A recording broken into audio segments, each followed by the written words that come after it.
C'est bon, je vois Charlotte, Annette, bonjour à tous. Alors, je vous propose de commencer, puisqu'il est l'heure, et puis vous avez certainement un programme chargé dans la journée. Alors, on est combien à peu près, là? Je sais pas, je vois pas encore le... 30. On est 30, voilà, il y avait plus de 70 inscrits.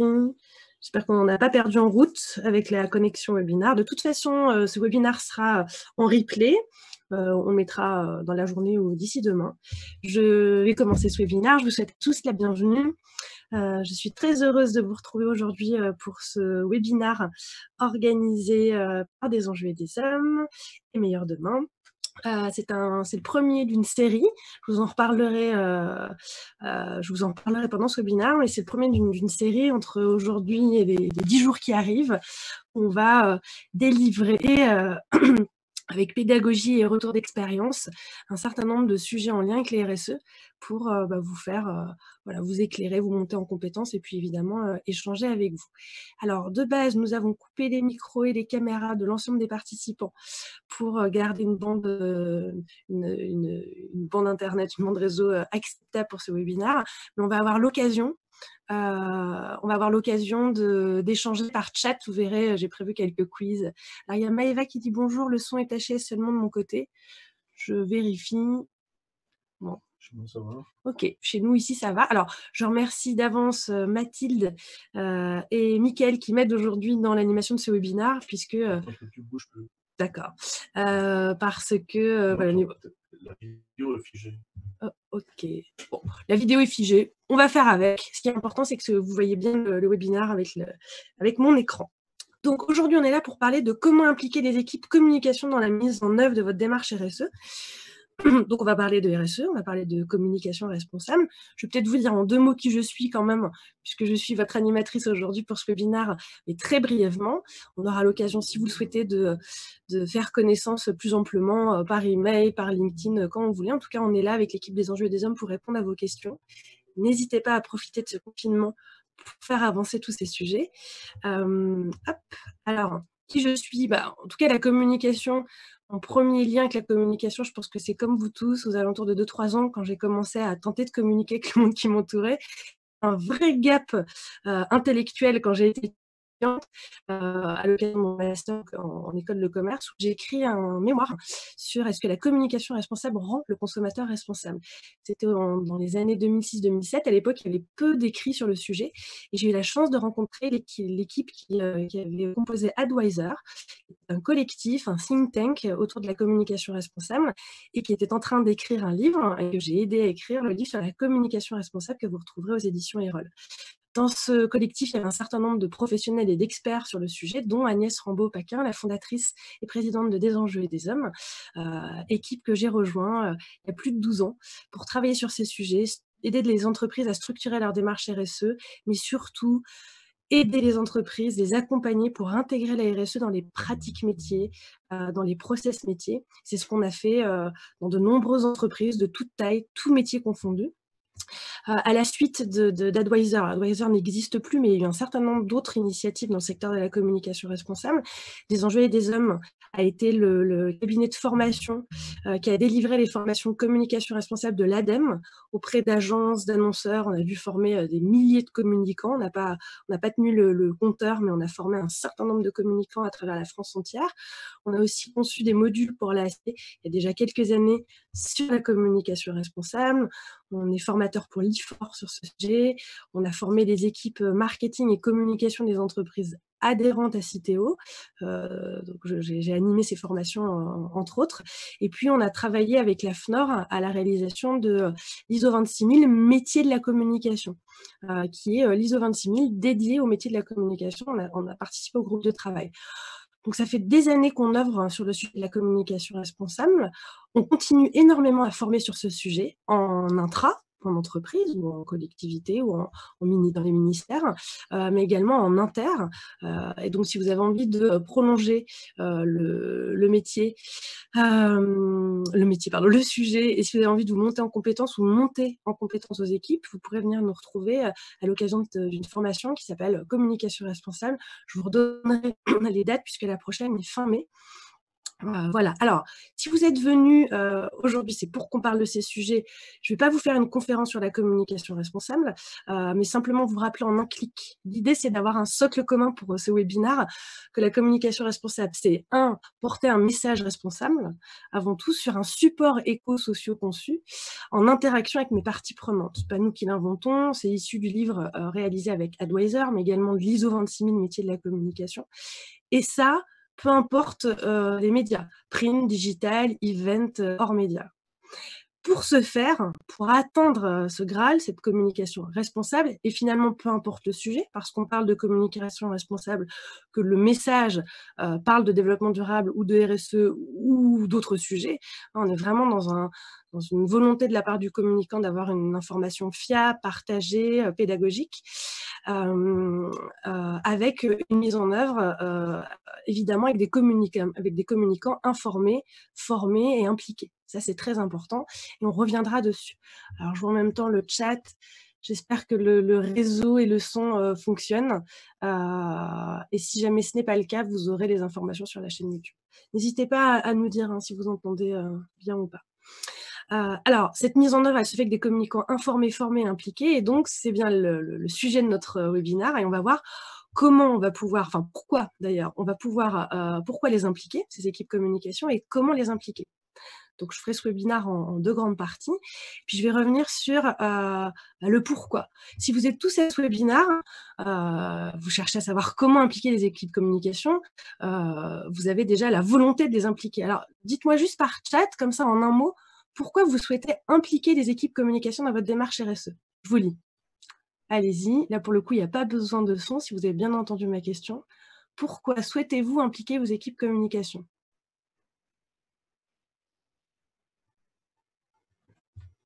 Alors, vous pouvez écrire dans le chat si tout le monde le voit. Créer de l'engagement. Merci. Pour qu'ils soient davantage motivés. Merci à Céline et à Anen pour vos retours. Bon, c'est déjà 2 beaux objectifs que de créer de l'engagement et les motiver. La cohérence, l'implication, indispensable pour assurer la cohérence dans la démarche RSEDD. On va en reparler de cette cohérence, ça c'est important. Ils sont porteurs de la politique, la RSE. Une connaissance fine de la RSE, car j'ai l'impression qu'elles sont un frein pour le moment, pour le relayer auprès du reste des équipes, tout à fait. Pour donner du sens aux démarches RSE en interne et en externe, se faire un relais de nos actions. Alors oui, dans les personnes, pas d'équipe, je suis consultant d'amont, j'espère aider des entreprises à s'engager dans une démarche RSE, pouvoir communiquer efficacement ensuite. Merci Laetitia. Et ce que je n'ai pas dit dans tous ceux qui sont présents pour ce webinaire, vous êtes soit consultant, soit en charge de la RSE, soit en charge de la communication, soit agence. Donc c'est intéressant parce que vous avez tous des profils assez différents, mais un but commun qui est celui de faire avancer le sujet. Trop focalisé sur la concurrence et pas assez sur les objectifs sociétaux, ok, et impliquer les équipes et donner du sens aux actions. Merci pour tous vos retours. Je vais revenir très rapidement sur le pourquoi, parce que ce qui nous intéresse, c'est le comment, mais je pense que c'est important de rappeler ce pourquoi, et notamment dans le contexte actuel. Je ne saurais pas sans vous rappeler que nous vivons une situation un peu particulière. Je vais faire le lien entre ça, la RSE et la communication. Merci pour vos retours. Et parce que l'équipe communication réalise beaucoup de supports, qu'il ne sert à rien de communiquer sur les enjeux RSE si on communique sur des supports pas green du tout. Alors, vous voyez qu'on va parler de com interne, de com externe, de sens entre le message, le support. Donc, tout ce que vous venez de dire ici, je vais en reparler de façon très briève dans la partie pourquoi. Alors, pourquoi impliquer les équipes communication? Je vous rappelle ça rapidement, mais je pense que vous le connaissez. Pour ceux qui ne connaissent pas, vous aurez des liens pour aller plus loin. Tout d'abord parce qu'il y a la déclaration de performance extra-financière. Il n'y a pas que ça, hein, évidemment, mais ça fait partie des sujets sur lesquels les communicants peuvent être fortement mobilisés, ainsi que l'équipe RSE, donc obligatoire pour un certain nombre d'entreprises. J'ai remis ici les ratios. Mais c'est aussi le devoir de vigilance qui oblige les entreprises à devoir gérer leurs risques sur leur chaîne d'approvisionnement. Alors ça, évidemment, les investisseurs regardent ça de près, hein, parce que gérer le risque, ça peut poser des questions d'un point de vue investissement dans une entreprise, si elle le fait bien ou pas bien. Là, le rapport que je vous ai mis, c'est un rapport notamment d'Amnesty International et des Amis de la Terre. Donc la société civile est aussi très présente pour regarder ce que racontent les entreprises. la loi Pacte, là plus positivement, qui maintenant invite les entreprises à prendre la parole et à réfléchir à leur raison d'être, à l'intégrer dans leur statut d'entreprise. Et puis aussi une société civile qui est de plus en plus alerte. Alors sur des sujets environnementaux, là c'est la marche du climat, de plus en plus avec les sujets sociaux et sociétaux, notamment santé, avec ce qu'on est en train de vivre. Pourquoi? C'est aussi parce qu'il y a une attente montante de sens. Alors ça, c'est des études qui sont sorties avant la période Covid, là, coronavirus. L'an dernier, il y a eu beaucoup de baromètres sur la communication responsable, notamment de Kantar, mais de plein d'autres organismes d'observatoires d'études sur le sujet. Dans le magazine Stratégie, donc ça, c'est ce que vous voyez en haut à gauche, et notamment un article qui rappelait que le baromètre des valeurs des Français Kantar TNS en 2019, c'était une recherche de sens, un besoin exprimé par 58% des Français. Cette montée en puissance d'attente de sens, elle est aussi corroborée par un certain nombre d'autres observatoires. J'ai mis ici un observatoire, mais il y en a d'autres, des marques positives d'utopie, qui rappelaient ici qu'un consommateur dont la perception d'une marque est marquée par une positivité significative présente en moyenne une intention d'achat 2,4 fois supérieure à celle d'un consommateur. Une autre étude, Brands 2019, en un an, les marques avec des engagements sociétaux ou environnementaux forts ont ainsi progressé 2 fois plus vite en valeur que les marques ne s'engageaient pas dans cette voie. Donc on voit bien que la montée de sens, elle est vraiment de plus en plus prégnante chez les consos. Mais ces consos, c'est aussi des salariés. Alors, est-ce que ça change quelque chose avec le coronavirus? Oui et non. C'est-à-dire que ça renforce. C'est une attente qui est de plus en plus grandissante. Et au-delà du sens, c'est l'utilité qui est attendue de la part des entreprises, mais surtout des marques dans leur discours. Ça, c'est le dernier stratégie. D'ailleurs, je vous invite à les feuilleter parce qu'ils sont gratuits en ce moment. Vous retrouverez ça sur la page de stratégie. Et donc, le dernier qui parle du marketing du jour d'après, qui est intéressant. Il y a aussi un dossier spécial sur la raison d'être. Et c'est le directeur de la rédaction, Gilles Wibo, qui rappelle ça, hein, l'utilité de la marque. Alors, il a rien inventé, il s'est basé sur le baromètre Kantar, mais aussi le dernier baromètre de l'UDM, de l'Union des marques, et qui rappelle, je vous mets ici l'extrait, qu'on va vers une communication d'engagement. Quand on demande aux salariés, aux consommateurs, excusez-moi, ce qu'ils sont en attente par rapport aux marques, ils disent un tiers des répondants estiment qu'il faudra rassurer les consommateurs sur l'utilité de leur marque et un besoin de communication plus engagé, avec dans le registre, on voit dans les 3 premières attentes en sortie de crise, c'est engagement sociétal, engagement environnemental, l'utilité de la marque et des actions de communication autour de la solidarité. Donc tout ça est en train de se renforcer. D'ailleurs, je vous invite, c'est un petit cadeau pour vous, si vous avez envie de creuser ce genre de baromètre. Jeudi 30 avril, Kantar propose un webinaire gratuit là, sur l'évolution des comportements et l'implication pour les marques. Donc tout ça est en train de se renforcer. Et puis, c'est aussi en lien, quand on parle d'utilité et de sens, avec la raison d'être. Alors, un exercice périlleux, mais incontournable, périlleux, parce que la raison d'être a un intérêt quand elle est bien structurée, quand elle est bien pensée, quand elle est incarnée et quand elle est véritablement partagée en interne. D'ailleurs, il y a un webinaire que Des Anges des Hommes vous proposera cette semaine. Je vous redonnerai toutes les dates en fin de webinaire sur la raison d'être, justement, avec un retour d'expérience sur comment on la structure et comment on accompagne nos clients sur ce sujet. Et dans ce dossier spécial sur la raison d'être, il y a notamment Sacha Lacroix, qui est directeur général en charge du planning chez Rosa Parks, qui rappelait qu'on va aller au-delà de la raison d'être. En tout cas, on va monter en puissance sur le higher purpose. Donc, c'est vraiment qu'est-ce que je peux, donc, est-ce que je suis vraiment utile à la société et comment je pourrais l'être davantage, comment je pourrais changer pour être encore plus. Donc, on voit que tous ces sujets ne vont pas aller en s'effondrant, ils vont plutôt aller en montant, notamment avec des consommateurs plus avertis et plus en attente de messages plus. C'est là où les communicants vont avoir un vrai rôle, parce qu'ils vont devoir faire le lien entre... alors ça, c'est l'arbre du sens qui a été publié par Agnès Rambaud-Paquin et Olivier Classiot des Enjeux et des Hommes dans la revue des marques, le numéro 106, vous pouvez le retrouver sur Internet, sur le site de la revue des marques, avec essayer de retrouver un alignement entre sens et utilité. C'est ce que vous disiez quand je vous ai posé la question tout à l'heure, retrouver du sens et de l'alignement. Et notamment parce que la démarche RSE, c'est un peu les racines, c'est ce qui n'est pas forcément toujours communiqué par les entreprises, mais c'est le socle de l'entreprise en termes d'engagement.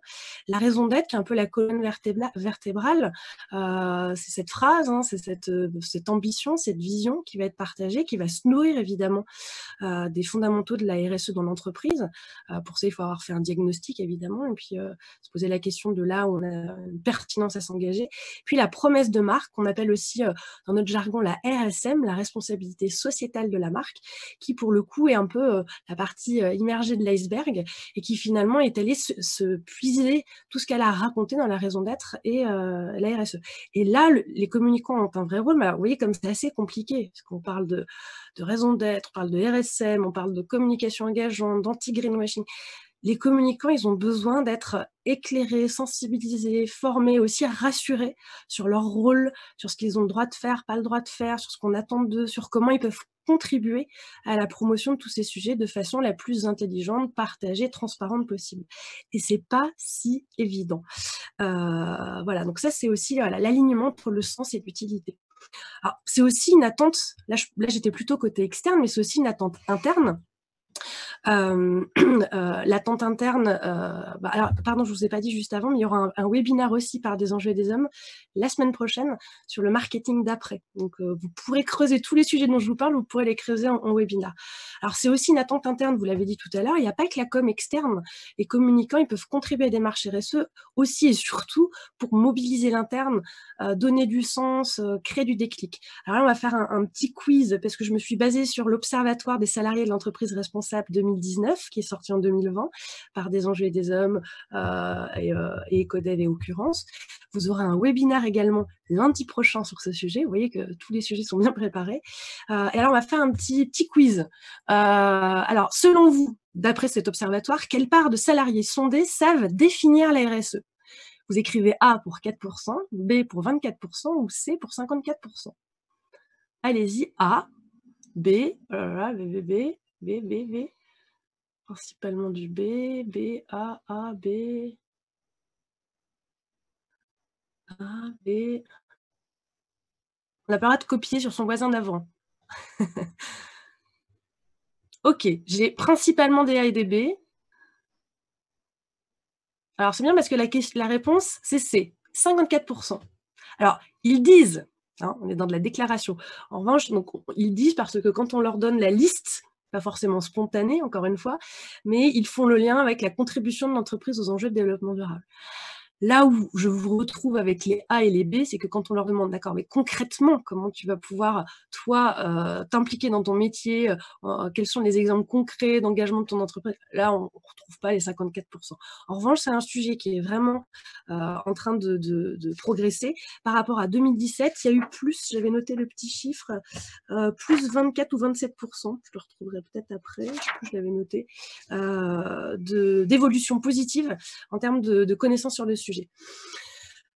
Et une motivation à s'investir pour 70% de ses salariés. Donc c'est assez fort en termes d'attente d'implication. Autre et dernier quiz, selon vous, toujours d'après cet observatoire, quelle part se disent mal informés sur la démarche RSE de leur entreprise? Quelle part de salariés? 51%, 71%, 91%. Donc là, j'ai tous les pessimistes qui mettent C, non, B, A, B, B. Merci de votre participation, c'est très agréable de voir tous participer. C'est... Ah, il y a Rafa qui est très pessimiste, qui met C. C'est 71%. Et donc là, quand on leur demande sur une échelle de 0 à 10, comment évalueriez-vous votre niveau d'information sur la démarche RSE de votre entreprise? Voilà, ils sont 71% à dire être mal informés, alors que 67% aimeraient être force de proposition. Donc il y a une envie d'être impliqué, il y a une envie d'être mieux informé. Et d'ailleurs, quand on leur demande est-ce que la com, finalement, ça pourrait être un lieu de mobilisation, la réponse est oui, en tout cas dans ce baromètre, puisque quand on leur demande, selon vous, quel serait le moyen idéal pour engager les équipes dans la RSE, le premier point qui arrive, c'est communiquer, sensibiliser les salariés et vulgariser le sujet. On retrouve ensuite organiser des réunions, des groupes de travail, veiller à impliquer l'ensemble des salariés. Alors, j'ai pas mis en dessous, mais il y a évidemment plus de temps, plus de budget. Il y a la formation qui remonte aussi comme quelque chose de très important dans le baromètre. Et on a en premier lieu la communication. Donc là, il y a un vrai rôle pour les communicants, avant que je passe au comment. Puis je vais faire un petit vérificateur. Voilà, c'est parfait. Le rôle des communicants, c'est, on l'a vu, communication institutionnelle et externe, avec évidemment les impondérables, on va dire les obligatoires, le rapport RSE, la communication sur le site internet, participer, œuvrer à la définition de la raison d'être, l'organisation d'événements responsables, autant que faire se peut, aussi de nouvelles pratiques, puisque ça, c'est notamment de nouvelles fonctions, en tout cas des fonctions qui évoluent pour les directions RSE. Et ça, c'est tiré de l'étude qu'on a réalisée des enjeux des hommes avec l'ORS, qui s'appelle Panorama des acteurs de la transformation. Je vous invite à lire cette étude. On vous l'enverra post-webinaire. On vous fera un petit mail récap de toutes les études dont on vous a parlé. Et dans cet observatoire, enfin ce panorama, on rappelle qu'un des rôles futurs, notamment des directions RSE, enfin actuelles pour certaines, mais futures, ça va être vraiment le dialogue partie prenante. Et là, les communicants vont avoir un rôle à jouer d'accompagnement, d'outillage, de communication online, mais aussi en rendez-vous physique. Donc ça, c'est un des premiers rôles, mais il y a aussi toute la com produit et marque, l'accompagnement des communicants auprès des équipes marketing, et notamment la communication autour de la responsabilité sociétale de la marque, comment la marque prend la parole sur son engagement, la communication on-pack, off-pack, la co-création. On voit de plus en plus de marques co-créer leurs offres avec leurs parties prenantes. Et là, c'est comment on communique, comment on travaille sur ces sujets d'innovation. Puis c'est aussi la prise de parole dans les médias, publicité, grands médias, hors médias. Voilà. Et enfin, la communication interne avec un des rôles, ça va être évidemment de sensibiliser, vous en avez parlé, et puis j'en ai déjà parlé avant, puis vous l'avez dit dans le chat, mais c'est aussi aider à la sensibilisation, à l'acculturation sur les RSE des équipes internes. C'est aussi l'organisation d'événements, alors ça va être on en reparlera, mais de conférences, de petits déjeuners sur le sujet, animer les réseaux de correspondants, par exemple, et que les réseaux de correspondants RSE, c'est là où les directions RSE, on va avoir un vrai besoin des équipes com pour déployer, donner envie, rendre la démarche RSE la plus ludique, attractive possible. Donc finalement, le rôle des communicants, le pourquoi les impliquer, c'est parce qu'ils ont un rôle fondamental dans toutes ces démarches. Alors évidemment, il va falloir se poser la question de quel communicant je vais cibler, quel va être l'objectif, puisque dans une entreprise, vous n'avez pas forcément des équipes dédiées pour chacune de ces types de communication. Donc ça sera adapté en fonction de votre organisation. Mais voilà les rôles sur lesquels véritablement les communicants vont pouvoir aider à contribuer à la démarche RSE. Alors je passe au comment. Comment les impliquer? Et là, je vais vous faire un peu de retour d'expérience.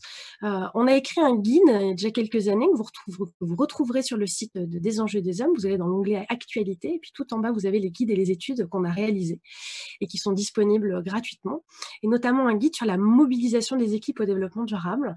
Donc c'est un guide pratique, 10 fiches pratiques pour répondre aux questions de pourquoi mobiliser, comment mobiliser. C'est un peu notre sujet aujourd'hui. Alors, plus globalement, les équipes dans un sens large, mais on partage un peu de théorie aussi sur la théorie de l'engagement et de la mobilisation.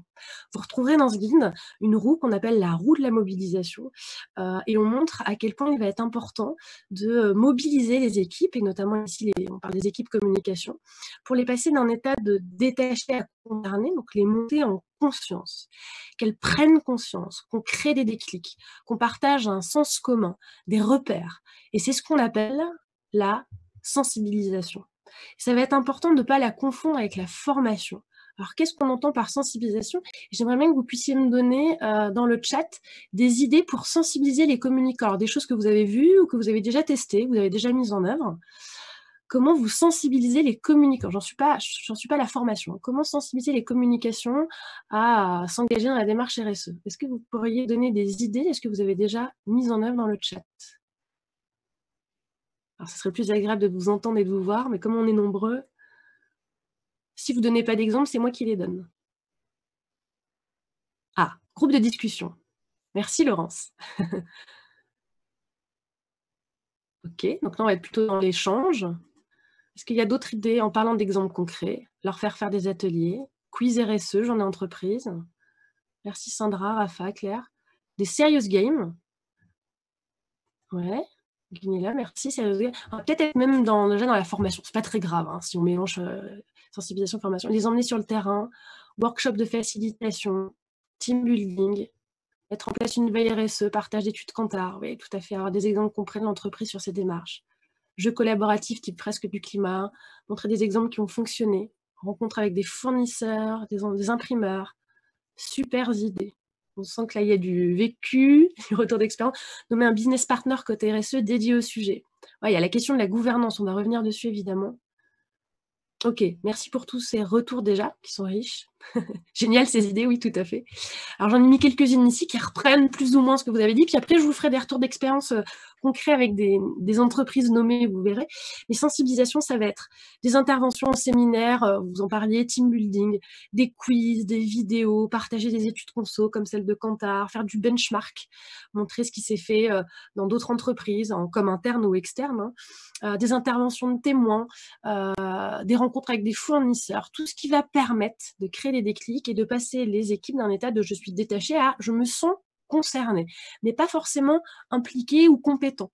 Et là, c'est ce qu'on va appeler la formation. Alors, je ne vais pas vous demander, parce qu'il y a des choses déjà que vous avez mises ici dans le chat qui étaient déjà de l'ordre de la formation. C'est pas très grave si on mélange les deux, mais c'est quand même se dire que quand on sensibilise, quand on partage une vidéo, un benchmark, des études, on crée du déclic, mais on n'est pas forcément en montée en compétences. Et ça, c'est là où le rôle de la formation, alors la formation, elle peut être évidemment en présentiel ou en distanciel. Ça peut être une formation classique, mais ça peut être effectivement du serious game, un e-learning, un groupe de travail. Voilà, la formation peut être multiple et riche dans ces formats. Ce qui va être important, c'est de former les équipes sur le message. Qu'est-ce que la communication responsable? Pourquoi communiquer de façon responsable? Rappeler ce qu'est un message responsable, peu importe le sujet traité. Et là, revenir sur les recommandations de la RPP, l'ISO 14020, qui représentent en fait l'autorégulation en France en matière de communication responsable. Rappeler aussi la loi sur la publicité mensongère. Monter les équipes en compétence sur comment éco-sociaux concevoir les supports de communication, qu'il s'agisse du print, du web, des événements. Les aider aussi, ça peut être de la formation action avec des ateliers où on va créer des outils métiers, des checklists, des fiches métiers, des outils qui vont nous permettre de faire de l'évaluation de nos événements de manière plus responsable. Voilà. Là, on va être vraiment dans la montée en compétences. Donc, les équipes passent d'un état de concerné à impliqué. Et puis derrière, il va falloir les engager dans la durée. Et ça va être le vrai rôle de la personne en charge de mobiliser autour de la communication responsable. Donc, ça peut être quelqu'un à la direction ou quelqu'un à la communication. Ça dépendra de la gouvernance que vous aurez mise en place. Et c'est ce qu'on appelle l'ancrage, l'implication. Et merci Mathilde pour le partage en parallèle, notamment sur les règles de la RPP. Et l'ancrage, ça va être le fait, par exemple, de pousser l'entreprise ou la direction de la communication à la signature de d'une charte maison ou d'une charte, par exemple, la charte de l'UDEM, je vais revenir dessus, faire du reporting, se fixer des objectifs, suivre ces indicateurs dans le temps, pouvoir communiquer en interne, en externe sur les avancées. Et puis, ça va être aussi la mobilisation dans le temps, faire durer la dynamique, donc organiser des cafés-cons, des challenges, écrire un livre blanc sur le sujet avec les meilleures pratiques de la maison pour le partager, par exemple, en interne auprès des autres équipes. Ça va être aussi la mise en place de veille, vous en parliez tout à l'heure, de trophées, par exemple, concourir aux trophées communication responsable ou RSE qui peuvent exister, et la rémunération variable aussi. Ça peut être aussi un facteur d'ancrage et d'implication, le fait d'intégrer dans les feuilles de route métiers, mais aussi dans la revue annuelle RH avec les équipes en charge de ces sujets, des objectifs sur la question. Donc, on voit bien que comment impliquer des équipes communication pour contribuer à la démarche de RSE, ce n'est pas une action, c'est un faisceau d'actions. C'est un véritable projet de moyen long terme. Quand on me demande mais, combien de temps vous allez mettre pour nous aider à mobiliser les équipes com, j'ai envie de dire, ce n'est pas du tout une destination, c'est un voyage, tout ce sujet. C'est beau, c'est ce côté allégorique du webinaire. C'est vraiment ça, c'est-à-dire qu'on va être sur parfois des actions de mobilisation ponctuelles et qui vont s'étaler dans le temps, qui vont raconter une histoire. Il faut aussi dire que les équipes, elles bougent, elles sont mouvantes, qu'il peut y avoir du turnover. Donc, il faut aussi penser à tout ce qu'on va pouvoir laisser comme trace. Hein, l'idée de créer, de signer une charte, de définir un manifeste, par exemple, d'engagement en matière de communication responsable, des fiches métiers, des fiches pratiques. C'est aussi l'occasion pour les équipes qui arrivent de rentrer dans le bain et de se mettre tout de suite au niveau de compétences du reste des équipes. Donc ça va être très important. Alors, je vais vous donner quelques retours d'expérience. Vous allez voir, parfois ponctuels et parfois plus larges sur le sujet. Alors, un retour d'expérience, c'est le Stade de France, qui a des équipes communication, marketing, commercial assez étoffées, puisqu'ils organisent des événements. Et il y a quelques années, ils sont venus nous demander de les aider à mobiliser ces équipes. Alors, des équipes qui ont l'habitude, plus généralement, qui avaient plus généralement l'habitude d'aller faire des séminaires en Afrique du Sud, dans des pays assez lointains, avec des activités en lien avec les destinations, c'est-à-dire pas forcément toujours très, très événements responsables. Et le Stade de France s'est engagé il y a déjà quelques années dans une démarche RSE et de communication responsable. Il nous a demandé de les aider à accompagner ces équipes à l'occasion de ce séminaire. Donc à l'époque, on avait travaillé avec l'agence Beautiful Monday, une agence d'organisation d'événements responsables, pour leur organiser un séminaire un peu drastique. C'est-à-dire que ils sont partis. Alors, il y a une petite communication qui a été faite en cours et évidemment pour leur expliquer pourquoi cette année ils ne prenaient pas l'avion, ils prenaient le train pour partir en séminaire, mais ils sont partis en Camargue, dans un lieu plein de sens. Évidemment, sur place, les animations étaient en phase avec l'éco-construction, autour de la biodiversité, etc. Des repas, enfin, c'était vraiment le choix de l'hôtel, des repas, de tout l'ensemble du séminaire était en phase et dédié avec les sujets de RSE. Puis évidemment, l'objectif, c'était de les faire travailler en atelier sur la feuille de route.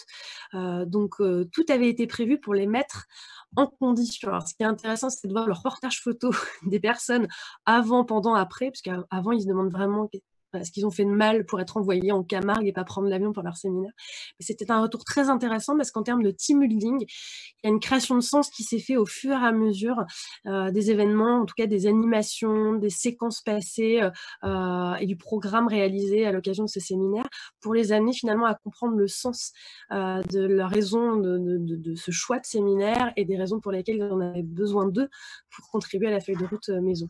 Autre exemple, c'est La Poste qui a décidé il y a quelques années de mobiliser leurs équipes communication, puisqu'ils ont des agences internes de communicants. Et là, le dispositif qui a été mis en place a été d'intervenir. Alors ça, c'est des choses un peu plus classiques. Je vous parlerai de choses un peu plus un peu différentes dans d'autres retours d'expérience, mais une intervention lors de la convention annuelle des communicants, un module de sensibilisation générique, les enjeux du DD, la démarche RSE de La Poste, les enjeux de communication responsable. Voilà, là, en fait, on va créer du sens. On va expliquer, vous vous souvenez de mon arbre du sens, la démarche RSE, la raison d'être, la RSM. On va donner du sens aux équipes. Elles ont besoin finalement d'être encore plus que formées, elles ont besoin d'être rassurées sur leur capacité, sur leur rôle, sur ce qu'on attend d'elles. Puis aussi un peu leur débrouillarder, un néologisme que j'ai créé il y a peu de temps avec quelqu'un que j'ai accompagné sur le sujet, débrouillarder le sujet. C'est-à-dire, on en entend parler, on n'ose pas y aller. Il y a aussi beaucoup d'équipes qui n'osent pas prendre le sujet, qui n'osent pas s'impliquer par peur non pas de représailles, mais on a peur de s'exposer à des choses qu'on ne maîtriserait pas. Donc voilà, donc ça va être important de leur montrer que ça fonctionne, que d'autres entreprises travaillent sur ces sujets. Et puis des modules métiers. Et là, typiquement, il y a eu des modules d'éco-conception pour les commerciaux et les créas. Donc on passe vraiment, vous vous souvenez de ma roue de la mobilisation, de la sensibilisation à la formation. Un autre exemple, c'est celui de Bouygues. Là, j'ai été amenée à former l'ensemble des communicants du groupe Bouygues qui avaient une ambition, alors une démarche structurée au niveau du groupe, mais aussi au niveau des entités. Pour rappel, le groupe Bouygues, c'est Bouygues Construction, Bouygues Immobilier, Bouygues Télécom, Colas, j'en oublie peut-être, et TF1, évidemment. Et donc, l'idée, c'était de mobiliser. Ils organisent beaucoup d'événements, peu importe l'activité de ces entités. Et ils voulaient vraiment monter en compétence sur les événements responsables. Alors, ce qui a été fait ici, ça a été de tout d'abord, avant de former des équipes, de passer par la facilitation d'ateliers. Vous le mettiez tout à l'heure dans les idées pour mobiliser les équipes dans le chat. J'ai facilité des ateliers de co-création avec les équipes d'un outil maison. Donc, on s'est évidemment inspiré des outils existants, hein. Il y a ADERE, ADERE, qui est un outil qui permet d'éco-concevoir ces événements responsables, mais c'est 187 questions et ça leur faisait un peu peur de rentrer dans un tel outil. Donc ils ont voulu, en s'inspirant de tout ce qui existe sur le marché, que ça soit voilà, les outils existants, on est allé s'inspirer des recommandations de la RPP, de l'ADEME, de la ACC, de l'ANAE, qui est l'Agence nationale des agences de l'événement. Donc il y a plein d'outils à disposition. Et on a créé un outil maison qu'on a appelé RESP Event, un outil permettant, avant ou pendant l'événement et post-événement, se poser les bonnes questions. Alors, je vous ai mis un extrait de la petite notice d'utilisation. Évidemment, il est plus simple que ce que vous voyez à l'écran, mais l'idée étant pour chaque rubrique de l'événement, c'est-à-dire l'envoi d'invitations, le transport, la restauration, les déchets, les goodies, l'accueil, avoir une checklist des questions à se poser. Évidemment, on les a adaptées à Bouygues avec son vocabulaire, ses exemples. Et puis derrière, on a formé l'ensemble des équipes à tous ces sujets. Ce qui est intéressant dans ce type d'approche, c'est que les équipes sont formées sur un outil qu'elles ont créé. C'est comme l'idée des chartes. C'est-à-dire, imposer une charte à des équipes qui n'ont pas travaillé dessus, ça ne fonctionne pas. Là, il n'y a pas eu besoin de les convaincre à utiliser l'outil puisqu'elles avaient travaillé sur le sujet. Le vrai challenge pour l'équipe RSE au niveau du groupe Bouygues, hein, ça a été de s'assurer de l'utilisation de l'outil et de faire durer la dynamique dans le temps. Donc c'est pour ça que quand je dis que c'est pas une destination et c'est un voyage, il faut pas s'avouer vaincu. C'est pas parce qu'on a formé l'ensemble des équipes que tout va se dérouler comme on l'entend. Donc ça va être très important d'animer la dynamique dans le temps. Alors je vais juste vous montrer une petite vidéo. Hop, je vérifie l'heure et c'est bon. On terminera à 12h10, comme on a pris 10 minutes de retard, si tout le monde peut rester jusque-là. Ça nous permettra d'échanger en fin de webinaire si vous avez des questions et des réponses.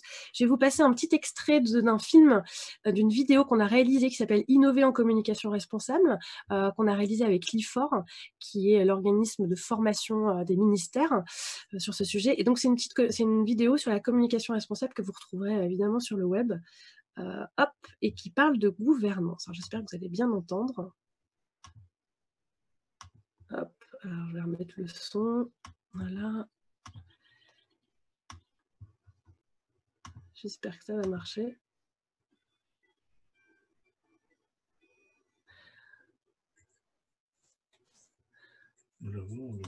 Alors, il n'y a pas de son, c'est pas très grave. Quand vous regarderez la vidéo, regardez à la fin de la vidéo, c'est notamment Florence Cousin, qui est la chargée de communication et développement durable de la SNCF. Je vais juste vous le commenter, puisqu'en fait, je connais très bien le sujet pour avoir construit la vidéo, d'ailleurs avec Mathilde, hein, qui est là et qui communique avec vous par chat. Voilà. Hop. Et donc, l'idée, c'est que la SNCF, en termes de gouvernance, au-delà de la sensibilisation de la formation de ses équipes, s'est dit qu'il faut qu'on se dote d'une gouvernance. Donc, ils se sont dotés d'outils, et notamment une charte d'engagement, des fiches pratiques métiers. Donc, ça, c'est vraiment côté process. Et puis, en termes de gouvernance, ils ont fait appel à un panel de parties prenantes externes pour venir challenger également leur communication d'un point de vue fond et forme. Et c'est ça qui est intéressant. Alors là, vous avez quelques exemples, vous verrez dans la vidéo, il y a des exemples de leurs chartes, de leurs outils. Et ça, c'est un point important, hein, celui de la gouvernance, c'est qu'est-ce qu'on se fixe comme cap, comment on s'évalue, comment on se challenge, comment on s'améliore dans le temps.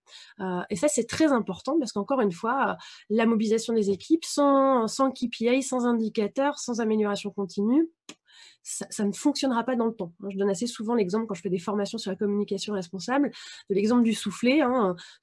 Pour ceux qui ont déjà cuisiné un soufflé, vous avez un beau soufflé dans le four, et puis ça monte, et puis vous ouvrez le four, et puis tout dégringole. Donc, ce qui va être important, c'est de faire durer la dynamique dans le temps. Tant pis pour la vidéo, le son de la vidéo. Alors, vous pouvez évidemment engager votre entreprise ou votre direction de la communication ou votre agence, pour ceux qui sont en agence, alors l'agence non, mais pour les entreprises, côté entreprise, à signer la charte de l'engagement qui a été définie par l'Union des marques, qui s'appelle FAIR, autour de 15 engagements pour une communication responsable. Oui, on vous donnera le lien de la vidéo. Vous tapez « Innover en communication responsable », IFOR, des enjeux et des hommes, c'est sur YouTube. Et donc, dans cette charte, vous avez un point sur l'élaboration responsable des messages, l'éco-social de conception des supports, dont je vous ai parlé en démarrage de webinaire. La diffusion maîtrisée des communications, c'est notamment les formats publicitaires, donc tout ce qui est RGPD, prise en compte des publics. La transparence et la communication des engagements de la marque, et là notamment le fait d'avoir une transparence sur quand on fait de la publicité ou pas. Il y a aussi ces notions-là, la communication via les réseaux sociaux. Ça, c'est intéressant aussi. Il y a la RPP qui a fait un très bon webinaire sur le sujet quand on communique quand on travaille sur la communication avec des communautés qui prennent la parole pour vous sur vos sujets de RSE. Et puis, les relations responsables avec les partenaires. Globalement, ces 15 engagements dont vous pouvez vous inspirer. Vous pouvez aussi ne pas signer la charte et vous inspirer de cette charte pour mettre en place votre gouvernance et votre politique de communication responsable. Et vous pouvez aussi faire votre propre charte. C'est ce que je vous montrerai, c'est ce qui a été fait avec Biocop. On s'est inspiré de cette charte. C'est également donc une charte sur laquelle il faut un bilan. Je ne vous l'ai pas mis ici, mais j'ai vu que le bilan 2020 de l'UDEM était sorti. Et en fait, il demande aux signataires de la charte de passer, donc il y a des niveaux en fait, de 1, 2, 3, d'être au-delà de 2 pour chacun de ces engagements. Et donc, il y a un bilan qui a été fait sur le niveau d'engagement de la part des acteurs signataires. Et si je suis une agence, je peux aussi aller jusqu'à, avec la ACC, qui a lancé un label qui est certifié par la FNOR, qui s'appelle RSE Agence Active. Alors, je crois qu'il y a une dizaine ou une quinzaine d'agences qui, pour l'instant, le sont, basées sur l'ISO 26000. C'est aussi l'occasion d'évaluer ces pratiques et de s'engager dans une démarche d'amélioration continue. Mais il n'y a pas d'obligation. Vous pouvez aussi devenir labellisé Bicorp. Il y a pas mal d'agences de communication labellisées Bicorp.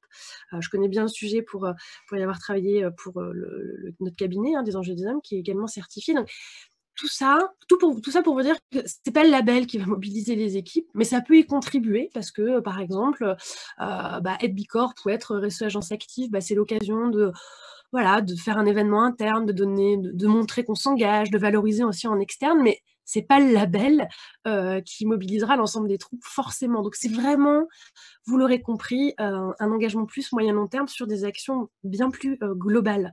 Avoir cette question de gouvernance et de mobilisation globale. Alors, l'exemple de Biocop, Biocop, j'ai accompagné les équipes communication pour justement se doter d'outils, mobiliser les équipes et de le faire de façon avec l'interne. Ça, c'était très important, la co-construction, dans leur ton. Ils ont appelé ça un manifeste et non pas une charte. Alors, on s'est inspiré de ce qui existait. On a regardé même les chartes de la SNCF, mais de Bell aussi, qui avait fait une charte sur la com responsable. Et puis, quand je dis on, c'était un vrai travail collaboratif. On a construit des outils maison. Alors, on a déjà formé tout le monde au sujet pendant 2 jours sur qu'est-ce que le message, comment éco-socio-concevoir. On a profité de la formation pour travailler sur qu'est-ce qu'on aimerait avoir comme outil, qu'est-ce qui ferait que notre équipe s'engage dans les 2 années à venir. Et donc, on a identifié tous les outils à créer et on a commencé à réfléchir à la création d'un manifeste. Puis après, j'ai facilité des groupes de travail en physique et puis aussi à distance. Donc, parce que les équipes Biocop sont partout en France et pas forcément dans une seule ville. Et ça a très bien fonctionné avec des outils en ligne de co-construction. Et on a écrit ce manifeste pour une communication responsable, des fiches pratiques, fiches conseils pour un message responsable, pour un print responsable, pour un brief responsable, et l'organisation derrière de café conf expertise pour juste donner la durée dans la dynamique, en fait, dans l'année, continuer à les former sur le sujet, à les monter en compétences, à échanger, à aller plus loin. C'est devenu parfois, pour certains d'entre eux, de vrais experts. J'ai eu des échanges sur les encres à base végétale assez poussés. Est-ce qu'il y a des OGM dans les encres à base végétale ou pas? Voilà, des sujets qu'on a dû approfondir. Et donc, c'est ça qui permet véritablement une dynamique sur ces sujets. Et puis, ça peut aller jusqu'à des trophées, je vous en ai parlé, ça c'était dans l'ancrage. Moi, je vous invite à pousser vos équipes, à aller chercher peut-être des trophées. C'est aussi l'occasion de se fixer des ambitions, peut-être des objectifs à atteindre. Donc là, j'en ai mis quelques-uns. Il y a des défis RSE qui sont, d'ailleurs, il y a les 2020 qui vont sortir. Je crois que vous pouvez toujours candidater, d'ailleurs, jusque fin avril. Ou encore le Global Compact qui avait lancé les trophées 2019 des meilleures communications. Ou encore l'ADTEM qui propose un prix marketing responsable, et notamment, l'an dernier, c'était Interface, Citeo et Marine Stewardship Council qui avaient les trophées. C'est l'occasion de valoriser en interne et en externe les efforts des équipes. c'est pas obligatoire, mais je pense que ça peut faire partie de ces, voilà, de ces moments, pour les équipes qui permettent de célébrer, les victoires et les efforts fournis. Alors, j'en arrive à la fin quasiment du webinaire pour vous dire que pour aller plus loin, alors il existe plein de choses sur le sujet. Quand je dis plein de choses, plein de ressources. Il y a le site internet de l'ADEME qui vous parle d'éco-communication, qui est super bien fait. Ils ont sorti en 2020 le guide de la communication responsable. Alors, peut-être un petit bémol sur ce guide qui est très bien fait également, mais alors sur le volet mobilisation, il y a 3 pages en fin de guide, vous pourrez les retrouver évidemment. Oui, merci, tiens, il y a les Deauville Green Awards, je les ai pas mis dedans parce que j'avais pas la place de tout mettre, mais oui, tout à fait, en plus qu'ils sont en cours en ce moment, en termes de trophées. Le guide anti-greenwashing qui donne aussi des clés sur comment mobiliser. La RPP, je l'ai pas remis ici, mais évidemment. Alors, la seule chose, c'est l'idée, c'est pas d'alimenter les communicants en leur disant «Ah, il y a ci, il y a ça qui existe». Il faut aussi s'inspirer de ce qui existe et se faire des outils maison. Typiquement, les recommandations de la RPP, pour ceux qui les ont déjà vues, elles sont hyper bien écrites, très faciles de compréhension, mais assez lourdes, quoi. C'est très, très, très rédigé. Moi, souvent, je dis aux communicants, créez votre checklist. Alors, je le fais avec eux ou je les incite à le faire, mais créez vos propres checklists. Si vous avez déjà 10 questions sur l'ensemble des recommandations RPP que vous vous posez à chacune de vos actions de communication, bah, ce serait déjà génial. Donc, il faut aussi, voilà, je pense, non pas amoindrir l'ambition, mais partir sur des outils maison, quitte à après à approfondir l'expertise avec des cafés conf comme pour Biocop. C'est aussi bah, la petite vidéo, elle dure 10 minutes et elle est vraiment intéressante. Si vous cherchez des vidéos pour sensibiliser vos équipes communication, vous pourrez utiliser cette vidéo. Elle dure 10 minutes, elle est je suis pas très aux objectifs, mais elle est très bien faite sur le sujet. Il y a aussi le site de la AACC. Donc l'AACC, je ne l'ai pas dit tout à l'heure, c'est l'association des agences conseil et communication qui a lancé un site internet spécifique sur la com responsable et il y a plein de ressources également, parfois différentes de l'ADEME. Je les ai un peu approfondies cette semaine. Puis après, la veille. Hein. Alors la veille, c'est des outils de veille comme AEF, Décision Durable, RSE Data News ou l'Express ou Stratégie. Stratégie publie beaucoup d'articles sur le sujet et c'est alimenter une veille sur tous ces sujets, soit pour vous qui avez à mobiliser vos équipes com, mais c'est aussi à donner aux équipes com pour qu'elles continuent à approfondir le sujet. Donc, que retenir du webinaire? Cibler. Cibler déjà les objectifs que vous cherchez à atteindre en termes de mobilisation. Parce que, voilà, comment impliquer mes équipes com? Pour quel but? Dans quelle configuration? Quelles sont les équipes que j'ai à mobiliser? Est-ce que c'est les équipes comme institutionnelles, internes, au market? Voilà. Cibler le sujet. J'ai envie de dire aussi, voyez plus large que les communicants. J'ai formé avec l'équipe RSE de Clarins l'ensemble des communicants à la communication responsable, mais on a décidé de ne pas seulement mettre les communicants dans la salle. On a mis les acheteurs, les marketeurs, les responsables de marque, les responsables d'événements, les responsables com. On a mis tous les acteurs internes qui œuvrent sur la chaîne de responsabilité pour la communication responsable. Les acheteurs finalement répondre à des demandes de leurs donneurs d'ordre que sont les communicants. Et inversement, c'est-à-dire que les acheteurs peuvent aussi aider les communicants à les aider quand ils choisissent un prestataire, qu'il s'agisse d'organiser un événement, un imprimeur. Donc il était important qu'on ait tout le monde dans la même salle. Donc la cible est importante, mais voyez aussi plus large en termes de transversalité, en se disant que finalement, le sujet de la com responsable, il concerne énormément de monde dans l'entreprise. Le deuxième point, c'est sensibiliser, créer des déclics, inspirer.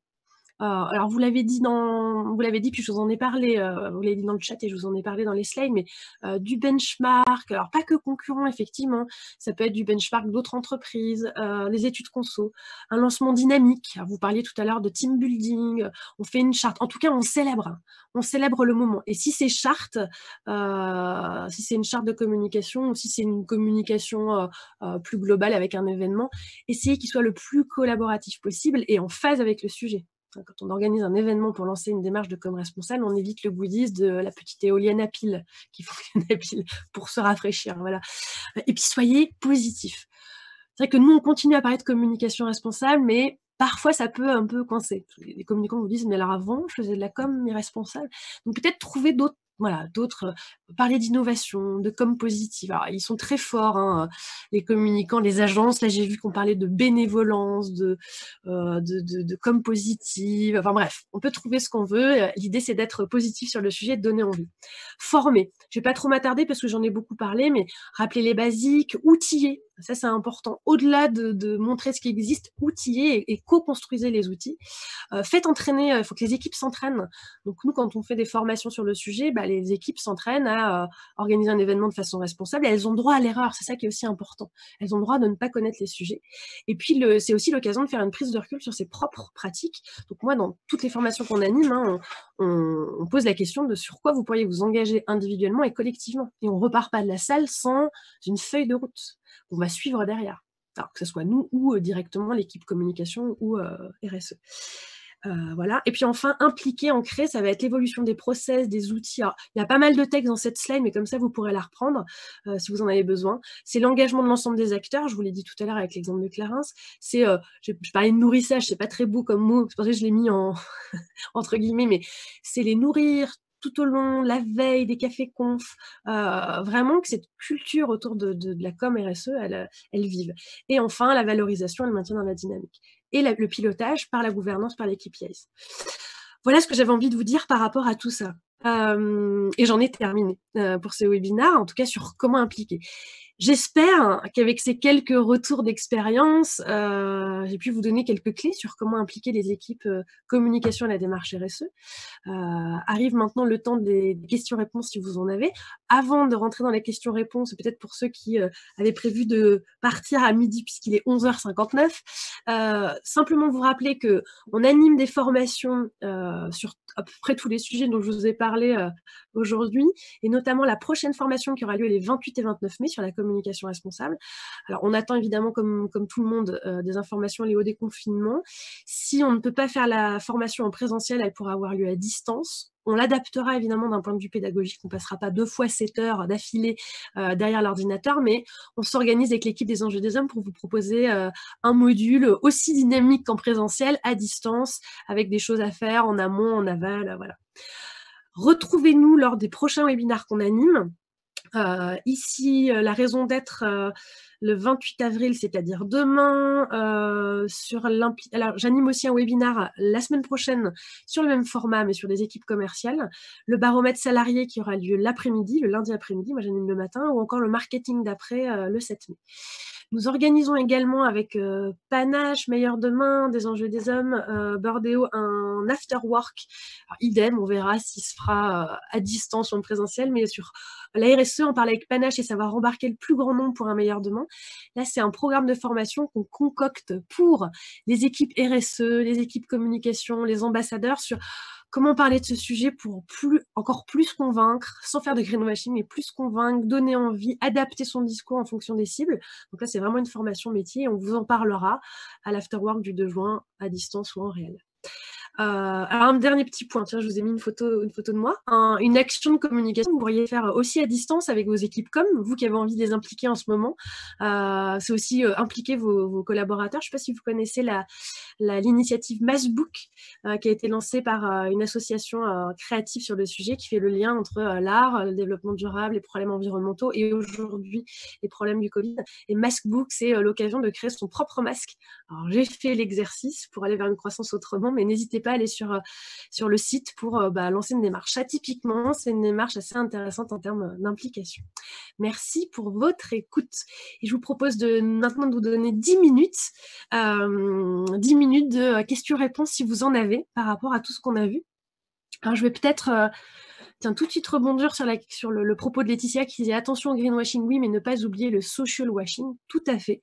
Alors j'ai assez souvent parlé de l'éco-socio-conception, par exemple, des supports, et il est vrai qu'il ne faut pas voir que le volet écologique et évidemment tous les enjeux sociaux et sociétaux liés à la communication qui sont importants.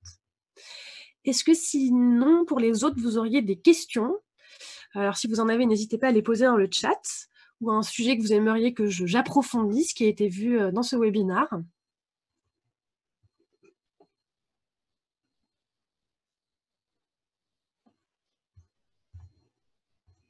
Alors, s'il n'y a pas de questions... Ah, il y a un nouveau message. Donc, il y en a une. Quels sont les pièges à éviter? Bonjour Amandine, bonjour Gunil. Alors, quels sont les pièges à éviter dans l'implication des communicants autour de la démarche de RSE? Croire, penser, être persuadé que, typiquement, je l'ai dit à plusieurs reprises, mais on va former les équipes et puis tout va se faire. voilà, globalement. Où on va animer une dynamique dans le temps, c'est-à-dire organiser des cafés confs, faire des événements. Donc en fait, s'évertuer à organiser des tas de choses tout au long de l'année, mais avoir oublié tout simplement la gouvernance. Quel objectif on se fixe? Quel cap? Quels indicateurs? Donc ça, c'est un écueil, c'est-à-dire ne pas penser à une démarche qui soit vraiment globale. Ça, c'est vraiment... Vous avez le droit aussi de répondre hein, à la question quels sont les pièges à éviter. Enfin, pour moi, ce sont les pièges les plus importants à éviter. Amandine nous dit bonjour, mais il n'y a pas forcément de questions. Des conseils pour passer d'une com HSE à une com RSE sans alourdir le système. Alors, pour passer d'une com HSE, RSE en externe ou en interne? En interne. Alors, ce qui va être important, c'est de donner du sens aux équipes sur ce qu'on appelle RSE et ce qu'on intègre dans la RSE. Si la communication HSE existait avant, de simplement dire que l'HSE, hygiène, sécurité, environnement, pour ceux qui ne connaissent pas, fait partie intégrante de la démarche, bah, c'est l'occasion simplement de faire du storytelling et d'expliquer dans quelle petite boîte se mettent les différents sujets. Donc si la communication HSE était déjà bien faite, bah, sans alourdir, c'est l'occasion de non pas tout réinventer, mais juste d'expliquer le lien. Ça peut se faire par un e-learning bien fait, une petite vidéo motion que vous pouvez faire tout seul, sans agence, une intégration dans des documents de communication plus descendants, mais aussi l'occasion que les managers expliquent le sujet. N'oubliez pas le management intermédiaire. Donc ça, c'est super important. Et je pense que si on veut pas alourdir, bah, il faut pas faire des communications parallèles, il faut essayer de... Alors, on parle de plus en plus de communication intégrée, hein, avec les rapports RSE qui s'intègrent par exemple dans les rapports plus institutionnels des entreprises et les rapports à l'activité. Voilà, c'est l'occasion d'avoir une communication plus uniforme. Là, il faut faire attention, c'est à pas trop uniformiser les sujets en se disant bah, c'est bon, je mets la RSE dans le rapport d'activité, puis comme ça j'en parle moins, je mets le poisson. C'est un peu ce qu'on retrouve dans certains rapports. L'avantage qu'avaient les publications un peu parallèles, notamment d'avoir une communication HSE, une communication RSE, c'est qu'on allait vraiment en profondeur. Maintenant, il faut se poser la question de qu'est-ce qu'on cherche à atteindre comme objectif et se fixer des niveaux d'ambition, notamment en termes de mémorisation pour les collaborateurs qui soient au juste niveau. Alors, la place des salariés dans la communication responsable, c'est une bonne question, Anan. On a écrit il y a très longtemps, ça fait partie des premières missions que j'ai menées pour des enjeux des hommes, Enovétique. On avait analysé, 2007-2008, l'ensemble des rapports RSE du CAC 40 et on s'était posé la question de la place de la mobilisation des salariés dans les rapports. En fait, on ouvrait des rapports RSE et parfois, il n'y avait même pas de photos d'humains. Quand c'était des photos d'humains, c'était des banques d'images lambda. Et on avait étudié. Alors, ça avait fait tout un pataquès auprès des entreprises du CAC 40 qui avaient dit oui, mais c'est pas parce qu'on avait fait un baromètre. C'est ça qui les avait fait un peu râler. C'est pas parce qu'on communique pas sur nos salariés, qu'on fait pas des choses en interne. Quoi qu'il en soit, l'année d'après, on ouvrait tous les rapports, on avait des pleines pages sur la mobilisation des équipes. Je pense que c'est la place des salariés dans la com responsable. C'est important de leur donner la possibilité de prendre la parole sur ces sujets. Je le disais tout à l'heure, former les équipes comme à la RSE, c'est utile, mais utile seulement si tout le monde a été acculturé. C'est juste que l'acculturation, on va la faire pour tout le monde, pour avoir un socle commun, puis après, on va se poser la question de l'expertise, l'approfondissement en fonction des métiers. Les équipes comme vont avoir besoin d'être formées sur l'éco-socio-conception des supports web print, alors que les collaborateurs, tout collaborateur n'aura pas forcément besoin d'être formé sur le sujet. Par contre, tout le monde doit avoir un terreau commun sur qu'est-ce que la com responsable, qu'est-ce qu'on a le droit de dire, pas le droit de dire. Il faut que les allégations, les conseils sur les allégations environnementales de l'ISO 14020 soient connus de tous. Est-ce qu'on a le droit de dire le mot responsable, durable, naturel? Et ça, c'est vrai pour les commerciaux qui vont prendre la parole en externe, pour les acheteurs qui écrivent des appels d'offres et qui communiquent auprès des fournisseurs, pour tout métier est communicant dans l'entreprise. Donc ça va être important. Certaines entreprises ne souhaitent plus communiquer sur la RSE ou travailler avec des conseillers RSE de peur de faire... Oui, alors ça, c'est vrai. C'est vrai parce que quand je parle du sujet, je m'expose. Toutefois, si ça a été bien fait, alors c'est là où l'intérêt peut-être de passer par des personnes en conseil RSE, c'est qu'on aide en général les entreprises à faire des diagnostics sur leurs pratiques, là où elles en sont. On fait ce qu'on appelle aussi des études de matérialité. Vous vous souvenez de mon arbre tout à l'heure avec la RSE, la raison d'être et la RSM. Finalement, pour pouvoir prendre la parole sur le sujet, au niveau de ma marque ou au niveau institutionnel ou dans ma raison d'être, je dois avoir structuré ma démarche de RSE. Je suis passée un peu vite tout à l'heure, mais une bonne démarche de RSE, c'est une démarche qui a été faite avec ses parties prenantes. On est allé poser la question de sur quoi vous nous attendez, sur quoi on est bon, sur quoi on n'est pas bon. Ça, c'est ce qu'on appelle l'analyse de matérialité. Il y a un webinaire qui aura lieu cette semaine sur le sujet. Je vous invite à le suivre. Si ça, c'est bien fait, si ce terreau est existant, normalement, la communication qui en découle, elle va être plus facilitée, parce qu'on saura sur quoi on peut ou pas communiquer, sur quoi on est bon, sur quoi on n'est pas bon. Après, j'ai envie de dire, la subtilité, ça va être comment on apporte le message, avec de l'humour, sans humour. Est-ce que quand on s'expose, on a préparé toutes les preuves? Et donc ça, c'est du vrai travail avant communication, de fournir sur le site internet les preuves de la communication qu'on va amener. Donc voilà. Donc ça, c'est vrai que... Mais il y a d'autres... je vous parlais tout à l'heure, la SNCF qui a fait un petit comité partie prenante qui vient de challenger. Pernod Ricard a fait ça aussi en interne pour challenger ses campagnes avant sortie. Et ça peut faire partie voilà, de règles de règles aussi de s'affranchir, d'avoir des retours de bâton. C'est aussi non, pas le sieur pour le coup. Je cherche Fleury Michon qui a lancé la campagne Venez vérifier, vous avez peut-être dû la voir, pour vérifier comment était fait le surimi. Avant sortie de cette campagne, ils ont fait appel à des blogueurs, à des consultants, ils ont fait un vrai panel de parties prenantes pour tester la campagne en amont, rectifier les messages, alimenter les preuves s'il n'y en avait pas assez, etc. Alors, je vais reprendre encore une ou deux questions. Merci Béatrice, qui dit merci beaucoup. Ça fait partie de la QVT en accordant de l'importance à l'avis et à l'implication des salariés. Tout à fait. Alors, ce qui est vrai en communication responsable est vrai en RSE. C'est-à-dire qu'aujourd'hui, les démarches de RSE, elles se font de façon co-construite. On utilise le webinaire que vous aurez encore une fois sur... on vous a vraiment fait des webinaires sur tous les sujets. Sur la plateforme Dialogue qui a été développée par C3 Consensus avec des enjeux des hommes. Et vous allez avoir un webinaire sur le sujet. C'est comment je vais consulter, impliquer les collaborateurs dans la démarche d'un point de vue RSE, mais ça peut être aussi d'un point de vue com. Qu'est-ce que vous aimeriez qu'on dise sur le sujet, quelle approche. Donc ça, c'est vraiment des sujets voilà, que vous allez pouvoir traiter.